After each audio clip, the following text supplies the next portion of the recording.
आधा दिन पूरी खबर के इस बुलेटिन में मैं अपूर्वा सिंह आप सभी दर्शकों का स्वागत करती हूं। मैं हूं आपके साथ सचिन पाटिल। शुरुआत करते हैं बुलेटिन की इस वक्त की। इधर अरावली पर्वतमाला केस को लेकर सुप्रीम कोर्ट ने बड़ा निर्णय लिया है। कोर्ट ने 20 नवंबर को दिए अपने ही आदेश पर रोक लगा दी है। अब मामले की अगली सुनवाई अगले साल 21 जनवरी को होगी। मुख्य न्यायाधीश सूर्यकांत ने आदेश दिया है कि विशेषज्ञ समिति की सिफारिशें और उन पर सुप्रीम कोर्ट द्वारा की गई आगे की टिप्पणियां फिलहाल स्थगित रहेंगी। अदालत ने साफ किया कि अगली सुनवाई तक इन सिफारिशों को लागू नहीं किया जाएगा। सॉलिसिटर जनरल तुषार मेहता ने अदालत से कहा कि अरावली को लेकर फैलाई जा रही भ्रामकों को दूर करने के लिए एक विशेषज्ञ समिति गठित की गई थी। समिति ने अपनी रिपोर्ट सौंपी थी, जिसे अदालत ने स्वीकार भी किया था। सुप्रीम कोर्ट ने कहा है कि विशेषज्ञ समिति की रिपोर्ट या अदालत के फैसले को लागू करने से पहले एक निष्पक्ष और स्वतंत्र मूल्यांकन जरूरी है, ताकि कई अहम सवाल पर स्पष्ट दिशा मिल सके। अरावली केस में सुप्रीम कोर्ट ने रोक लगा दी है। 20 नवंबर के अपने आदेश पर ही सुप्रीम कोर्ट ने आपको बता दें कि रोक लगा दी है। तो विवाद काफी ज्यादा बढ़ रहा था, इस पर कई सारी याचिकाएं, कई सारे तर्क इस पूरे मामले पर दिए गए थे। लेकिन अब इसकी अगली सुनवाई आपको बता दें कि 2026 में 21 जनवरी तक होगी और 21 जनवरी तक अब आपको बता दें उस क्षेत्र में खनन भी नहीं होगा। राजस्थान सहित 4 राज्यों से जवाब भी सुप्रीम कोर्ट ने इस पूरे मामले पर मांगा है।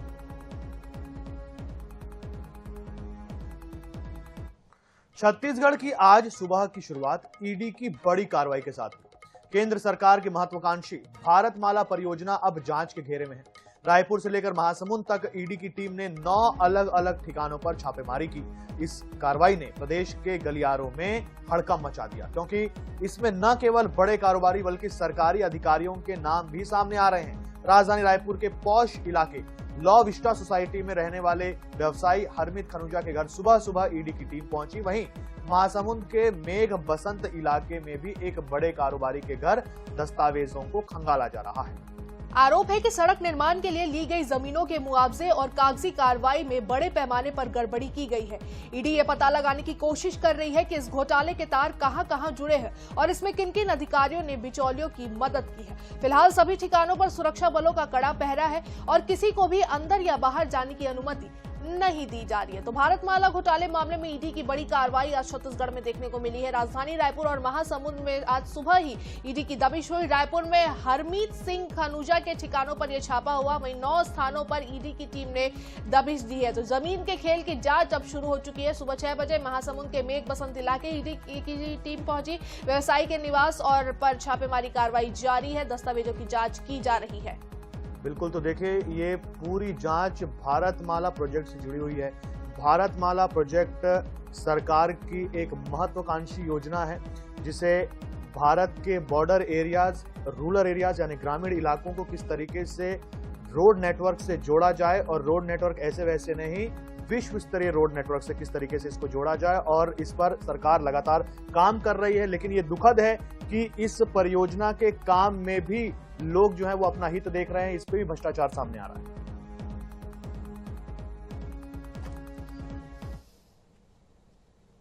भारतमाला प्रोजेक्ट एक ऐसा प्रोजेक्ट जो लगातार विवादों में बना हुआ है, और विवादों में भी इसलिए बना हुआ है क्योंकि तस्वीरें ही स्पष्ट है। ईडी की रेड पड़ी है हरमीत सिंह खनुजा के घर के बाहर। इस वक्त हम मौजूद है लाविस्टा जो नाम सामने आ रहा था, और यहाँ पर हरमीत सिंह खनुजा का निवास है। ईडी की टीम सुबह से ही यहाँ पर रेड मारने पहुंची हुई है, और घर के बाहर की तस्वीरें भी आप देख रहे हैं कि यहाँ पर जो जवान है वो भी तैनात है, अंदर ईडी के ऑफिसर्स मौजूद हैं, और पूरे घर की तस्वीरें मैं आपको दिखा दूं।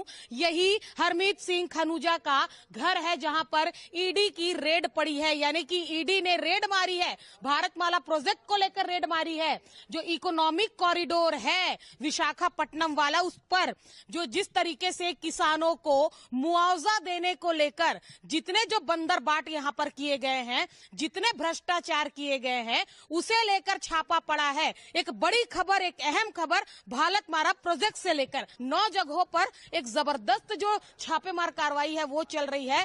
भारतमाला प्रोजेक्ट छत्तीसगढ़ का एक सबसे बड़ा प्रोजेक्ट, विशाखापट्टनम राजधानी रायपुर मार्ग, सड़क मार्ग, जिसे लेकर लगातार जो सियासत भी है एक और देखी जा रही थी, लगातार किसानों से भी जुड़ी बातें निकलकर सामने आ रही थी और अब जो इस पर कार्रवाई है वो लगातार की जा रही है। ईडी के ऑफिसर्स मौजूद हैं। देखने वाला विषय ये होगा कि आखिरकार जांच के बाद क्या कुछ निकलकर सामने आते हैं, जांच कितने देर तक चलने वाली है और इस पर और कौन कौन से लोगों के नाम सामने आते हैं। कैमरामैन इकराम के साथ मोनिका दुबे, INS 24/7 रैप।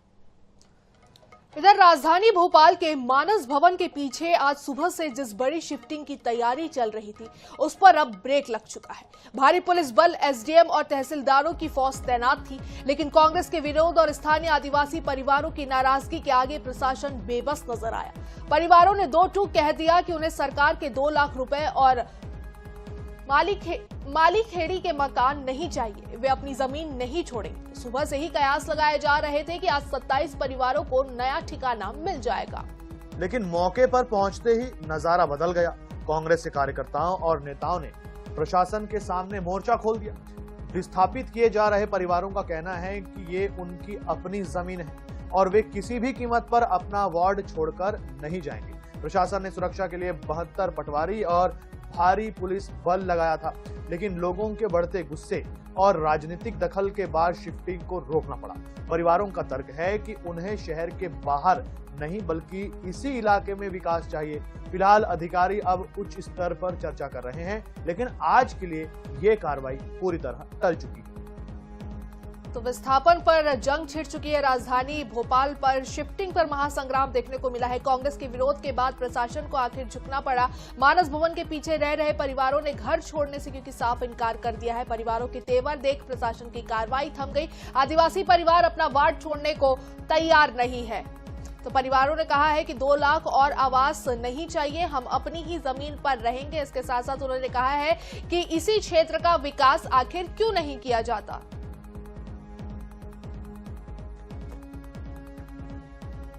चलिए दुर्ग से आपको बड़ी खबर बताते हैं। पंडित धीरेन्द्र कृषि शास्त्री के काफिले की गाड़ियां आपस में टकराई। बाल बाल बचे बागेश्वर धाम के पीठाधीश्वर पंडित शास्त्री। गाड़ियों का नंबर बदल दूसरी गाड़ी ने पायलटिंग की। सेक्टर 6 के जयंती स्टेडियम में कथा चल रही है। तो बिल्कुल आपको बता दें कि पंडित धीरेन्द्र कृष्ण शास्त्री के इन दिनों दुर्ग में भिलाई में कथा चल रही है और उनकी काफिले की गाड़ियां जो है वो आपस में टकराई है। राहत की बात यह रही कि पंडित धीरेन्द्र कृष्ण शास्त्री बाबा बागेश्वर इस दुर्घटना में बाल बाल बचे हैं। तो पंडित धीरेन्द्र शास्त्री के काफिले की गाड़ियां आपस में टकरा गई। दुर्ग से इस वक्त की बड़ी खबर, बाल बाल बचे हैं बागेश्वर धाम के पीठाधीश्वर पंडित धीरेन्द्र कृष्ण शास्त्री। गाड़ियों का नंबर बदल दूसरी गाड़ी ने पायलटिंग की। सेक्टर 6 के जयंती स्टेडियम में उनकी कथा चल रही है। ज्यादा जानकारी लेने के लिए हमारे संवाददाता आनंद नारायण ओझा हमारे साथ फोन लाइन पर जुड़ चुके हैं। आनंद, किस तरीके से ये हादसा हुआ, गाड़ियों के नंबर प्लेट जो बदले गए हैं उसका क्या मामला है? बिल्कुल, आज पंडित धीरेन्द्र कृष्ण शास्त्री जो बागेश्वर पीठाधीश्वर है उनकी कथा का आखिरी दिन है और जो निजी होटल में बाबा जहाँ ठहरे हुए वहां से जयंती स्टेडियम जहाँ पर कथा होना है वहां आ रहे थे और जिस लैंड रोवर की गाड़ी में जिसको बसंत अग्रवाल जो चला रहे थे और साथ में बीजेपी के राष्ट्रीय उपाध्यक्ष सरोज पांडे जी, स्वयं कथावाचक बागेश्वर धाम और साथ में कुछ अन्य लोग जो मूर्ति लिए थे वो थे उसमें। तो एक अचानक आगे की इनोवा जो चल रही थी जिसको पायलटिंग करने के लिए, उसमें किसी ने ब्रेक मार दिया, फिर या कोई सामने आ गया, ये अभी पुलिस जांच कर रही है। तो उसको ब्रेक मारने के कारण गाड़ी का आगे टकरा गई और उसमें आगे का झंडा जो लगा था जिनकी गाड़ी में जिस बाबा बैठे थे उसका झंडा टूट गया। झंडे का स्टैंड भी बेंड हो गया है। बाबा लेकिन सुरक्षित है, बाकी अन्य जो सुरक्षित है उनको फिर पायलटिंग का थोड़ा क्रम बदला गया पुलिस की सुरक्षा के लिहाज से, क्योंकि यहाँ राजकीय अतिथि का दर्जा है उनको, तो उस हिसाब से पायलटिंग को नंबर को गाड़ियों को चेंज किया गया और फिर बाबा को यहाँ पर जहाँ पर आना था जयंती स्टेडियम कथा स्थल पे आए। बाबा सुरक्षित हैं, ये बड़ी हो रही और पुलिस तत्काल अपना जो रूपरेखा है सुरक्षा को चेंज की और यहाँ तक लाई और वहां पर आगे अभी किसी प्रकार का सुरक्षा में कोई कोताही ना हो, इसलिए एसपी साहब ने स्वयं अधिकारियों को यहाँ पर समझाई दी है और ध्यान रखा है कि जब तक बाबा यहाँ चले न जाए तब तक इस प्रकार का कोई दोबारा चूक ना हो, इसलिए और सुरक्षा को टाइट कर दिया गया है। जी बिल्कुल, तो कोई लापरवाही नहीं होनी चाहिए, ऐसा बड़े अधिकारियों ने अब सीधा निर्देश दे दिया है। आनंद, जानकारी के लिए बहुत धन्यवाद आपका। देखिए, हमारे सहयोगी ने आपको पूरी जानकारी दी कि हालांकि दुर्घटना क्यों हुई है ये अभी क्लियर नहीं है।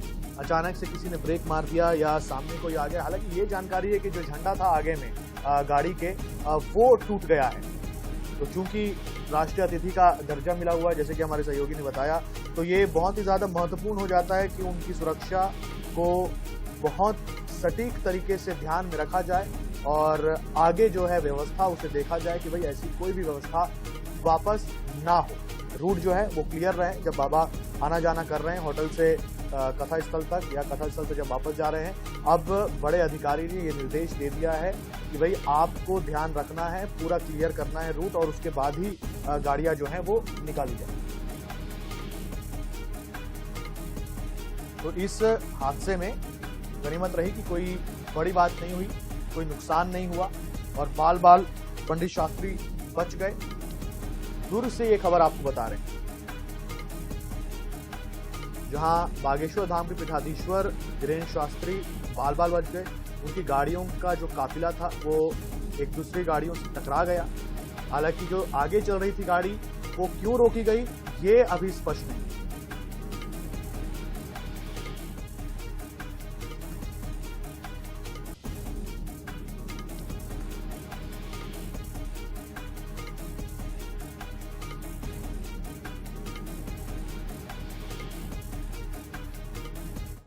और चलिए आपको सीधा लेकर चलते हैं छत्तीसगढ़ के बालोद, जहां जिला कांग्रेस का जोरदार प्रदर्शन देखने को मिल रहा है। नेशनल हाईवे 930 में इन लोगों ने चक्का जाम कर दिया है। तो अरावली पर्वत को बचाने युवा कांग्रेस का ये प्रदर्शन है छत्तीसगढ़ के बालोद में। जल, जंगल और जमीन के संरक्षण की मांग है प्रदेश की।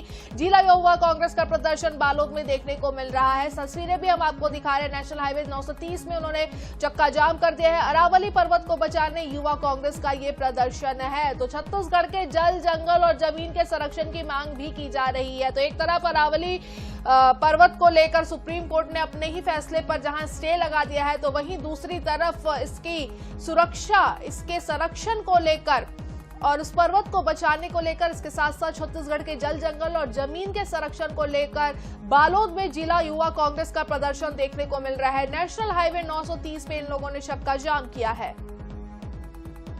बिल्कुल, तो देखिए, हालांकि सुप्रीम कोर्ट ने रोक लगा दी है और इसकी सुनवाई अब 2026 में होगी।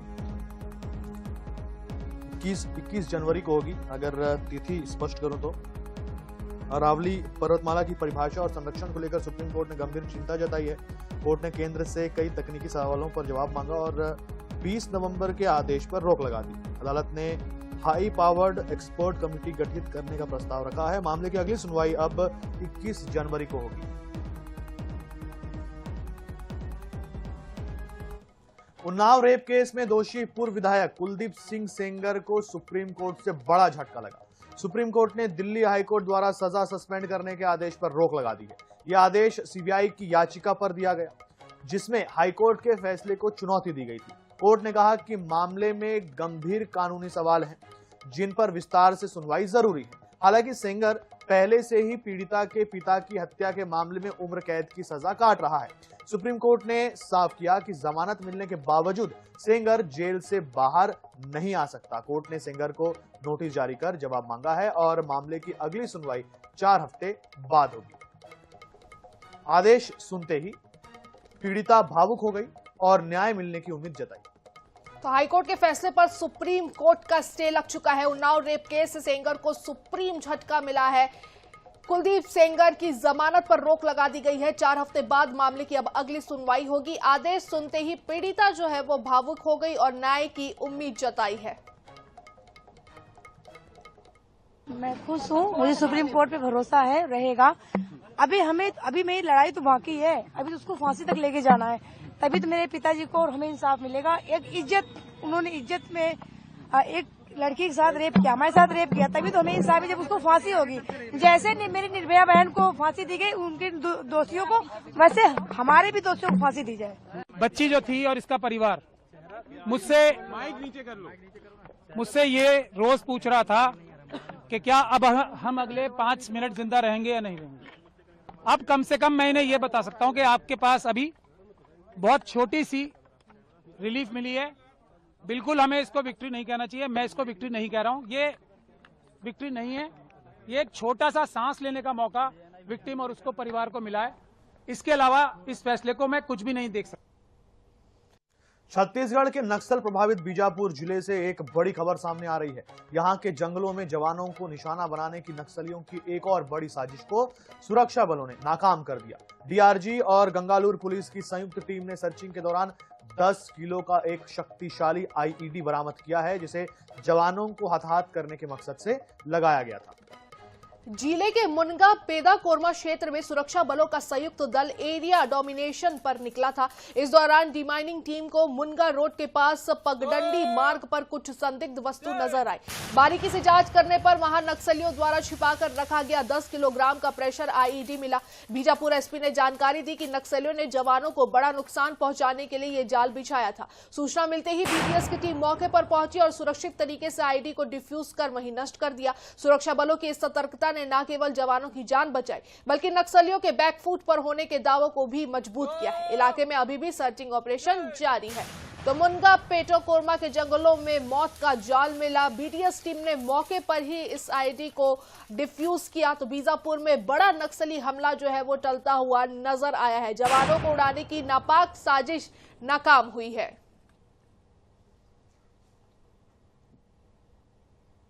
इधर नशे के सौदागरों के खिलाफ पुलिस ने एक और बड़ी कार्रवाई को अंजाम दिया है। छत्तीसगढ़ और उत्तर प्रदेश की सीमा पर स्थित धनावर नाके से पुलिस ने एक ट्रक के भीतर से करीब 6 करोड़ रुपए की कीमत का गांजा बरामद किया है। तस्करों ने नशे की इस बड़ी खेप को छिपाने के लिए नारियल के भूसे का सहारा लिया था, लेकिन पुलिस से बच नहीं पाए। मामला बसंतपुर थाना क्षेत्र का है, जहां धनवार वनोपज जांच नाके पर पुलिस ने घेराबंदी कर एक संदिग्ध ट्रक को रोका। तलाशी के दौरान ट्रक में नारियल का भूसा भरा मिला, लेकिन जब पुलिस ने गहराई से जांच की तो नीचे 40 बड़े पैकेट बरामद हुए। इन पैकेट्स में 12 क्विंटल गांजा भरा था। पकड़े गए 3 आरोपियों ने पूछताछ में खुलासा किया कि वे इस खेप को ओडिशा से लेकर राजस्थान जा रहे थे। पुलिस ने ट्रक और 6 करोड़ के गांजे को जब्त कर लिया। फिलहाल पुलिस अब इस गिरोह के मास्टरमाइंड की तलाश में जुटी है और पता लगाने की कोशिश कर रही है कि ओडिशा से राजस्थान तक फैले इस नेटवर्क में और कौन-कौन शामिल है।